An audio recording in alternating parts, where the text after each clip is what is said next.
Welcome back to Wake Up Northwest. In this week's Madeline Motivates, from recent posts about racism and Black Lives Matter to debates over wearing masks to stop the spread of COVID-19, you've likely seen a lack of respect and understanding for others on your social media feed. Now, after months spent online in quarantine, a local motivator is calling on all of us to bridge the divide. And that's why we have Holly Boyce, the host of Surviving Life podcast, on the phone with us right now to share her perspective on this. Good morning, Holly.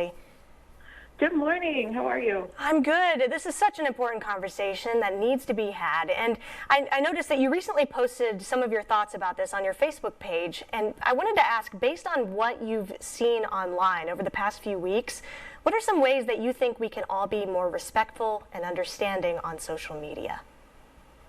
Oh, this is kind of a tough one because there are so many strong feelings and emotions attached to these arguments and debates.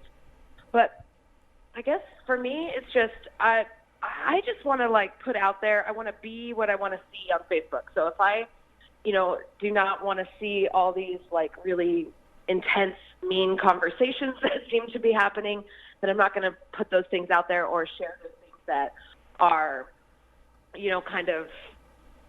going to instigate some of those people.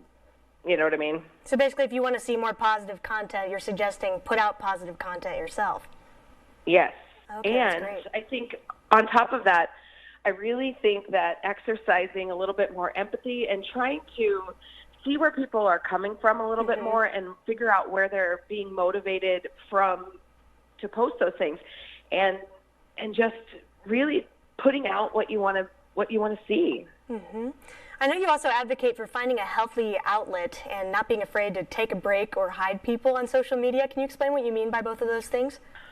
100%. I know that there are certain things that trigger people, certain topics, certain conversations, and I think that they really, if they're seeing themselves get triggered more by those actions and they're just wanting to fight with people on social media, I suggest taking a break, just because a lot of our depression and anxiety levels are coming from all these negative conversations and these negative things we're seeing on Facebook. And taking a break from someone is a great way. Just hide them. You don't even have to unfriend them. Yeah, Facebook has that awesome feature where you can hide them and they don't even know it. Yeah. That's amazing. And maybe that's what you need. Yeah. Yeah. So you also mentioned, read or listen to understand, not to necessarily formulate a response. And you also mentioned that it's not a courtroom. So what do you mean by that?